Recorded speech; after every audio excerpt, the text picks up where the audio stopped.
Alright, man, time to get back out here on this dating world. This girl hit me up named Zelda on Facebook. Alright, Zelda. Just like the game, Zelda, Legend of Zelda. Can you be my new princess? So got a profile pic. Alright. Nice smile. Little skin issue there. But not too bad. A little cute. Real cute, I would say. Let me see. You know what I'm saying? What she talking about on her profile.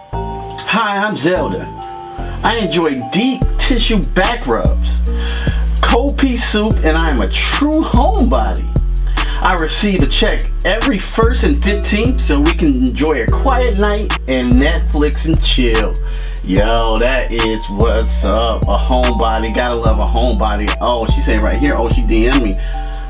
I can pop and lock my back. DM me. Woo, oh. Zelda is a freak, son. Damn. Yeah, I know what y'all thinking out there, you know what I'm saying? You know, she ain't the best looking, you know what I'm saying? But like, she got her own house, you know, her own crib. She get a check on the 1st and the 15th. You know what I'm saying? She's got a little skin issue, a little ghoulish, Walking Deadish, but you know, we can work with that, you know what I'm saying? And then, you know, she lives with her sister, so the house is quiet most of the time, you know what I'm saying? Some Netflix and chill. We can watch some ghoulish, spooky movies. I mean, I'm pretty sure she's into that from her appearance. And you know, what more better way to, you know what I'm saying, to straighten her back out, blow her back out, you know, with some stuff. So I'm gonna get on. So let's get to the review. I'll holler at you later, Zelda. Yo, what's up, guys? Welcome back to another episode of Q Reviews. In this Q Review, we'll be going over a horror movie, Pet Sematary. Now, Pet Sematary is the remake of the 1989 Stephen King novel, Pet Sematary. Now, this Pet Sematary remake, the story is about, well, the Creeds moved from Boston to Maine into the country area. And, you know, they have a family, and the story focuses a lot on the family and this little thing called the Pet Cemetery there. So, you know, it's the Stephen King thing. Freaky things are gonna go on here. I'm not gonna, you know, explain too much of the plot here in case you haven't seen this movie. And as far as a remake goes, I was highly anticipating this movie. I love horror. I love horror movies. So I'm gonna get about some of the things I liked about this movie better than the original 1989 film. Now, the acting here is better.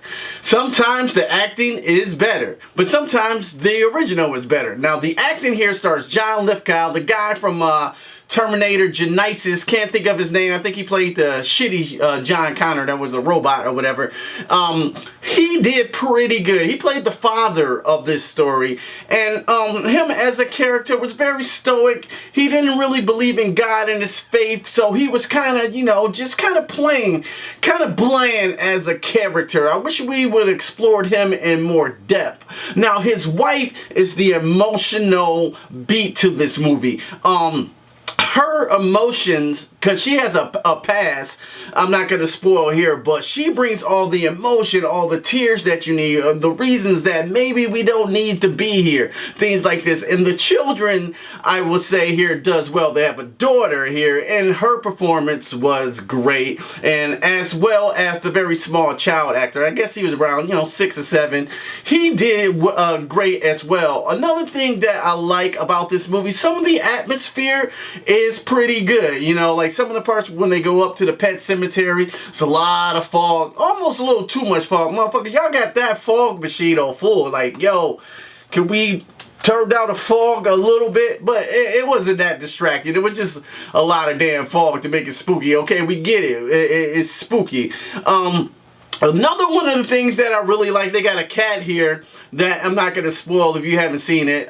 This cat here is, I like better than the other cat, Church, in the first movie. I don't know who's scarier, because like at first, the cat was cute, and then something happens to the cat, and then it just was different. It looked different, slightly off, and the cat played on this. So this cat is a very good actor. He's like that dog in I Am Legend, just a fucking just a fire actor, animal actor. I don't know. Maybe in Academy Awards we need to talk about giving an award to animals and, you know, giving them treats and such. But overall, this movie's okay. You know. It's not a terrible remake. It's not a terrible movie. Just at the first act just takes so long to get to the good shit. You know what I'm saying? Like this first and second act, like John, come on, let's get to it. Let's get to the fun stuff. And then when the fun stuff starts happening, it becomes better. It becomes a better movie. I would say this. I was not as scared as I wanted to be, or I felt tense moments. There's some couple of jump scares. I wanted, you know, if jump scares are done right, they're not a bad thing. I think this movie could have used a couple more good jump scares here and there. John Lithgow is pretty good. I like the Hummer Monster character from the 1989 one a little better, you know, because I don't know, I just liked him. He was just more cool, and he was the best actor in that movie, because the 1989 movie, let's be frank, that acting in there was horrible. Besides him, he was like, don't, you know, it's a pet cemetery up there, you know, if you shouldn't go up there because bad things has happened. That thing is dead. You know, he was a great actor. John Lithgow is good too. He also gives the movie some of the heart that it needed. But some of on my negatives, there's a guy that get hit by a truck here in this movie,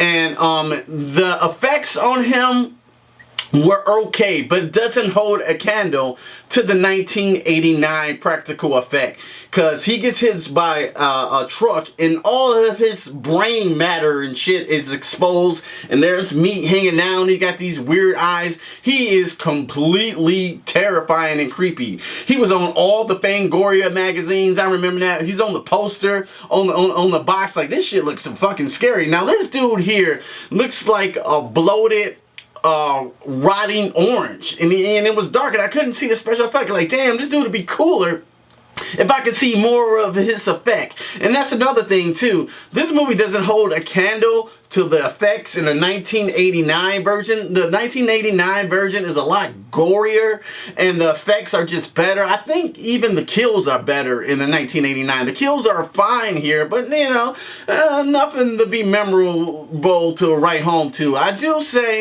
I want to say they handle grief better in this movie, but it's a part in the 1989 one that was fucking horrific. That that you know what I'm saying, that really moved me.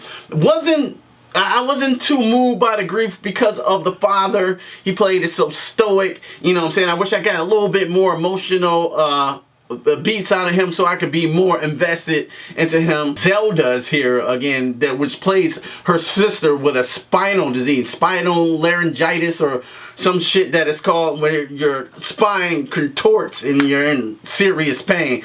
This was done pretty good here. I want to say again, it's done better in the 1989 one. Zelda was the scariest shit of Pet Sematary in the first one. She was terrifying. She sounded, help me, you know. She was really scary. I want to say she's pretty scary here, but not better than the 1989 one. So that brings me to, if you're going to make a remake 30 years later, you got to make it a little better. Now, Pet Sematary is not a bad movie, just not something that I would want to go back and rewatch. Not sure if I'm going to buy this on Blu-ray, to be honest with you. So that brings me to my score. If I had to give Pet Sematary a score, I'm going to give it a 3 out of 5. I mean, it's fine. It'll satisfy some of your horror needs for now, but nothing memorable to take to the bank. The first act is pretty slow. Now, the third act wraps up, you know, kind of weird, but I was kind of rolling my eyes at it a little bit. I'm like, really, y'all doing this shit? You know, like, this is the end of the movie? Really? This is it? I get what they were trying to do, but it just didn't wow me, and I was just like kind of underwhelmed leaving the theater. So that's why it gets my score of 3 out of 5. Once again, guys, thanks for watching. Did you like this video? Go ahead and hit me up that like button. If you really like this content, subscribe to the channel. We got more reviews coming up. Are you guys going to go see Pet Sematary, or have you seen Pet Sematary? Let me know your thoughts below. Let's get the discussion started about Pet Sematary. Which one was better? Did you guys like it or not? Because I really like to know, because this one, it was alright to me. And I gotta get back to the internet because Zelda asked me to pick her up some Chipotle. So don't just stare at it, guys. Eat it. Peace.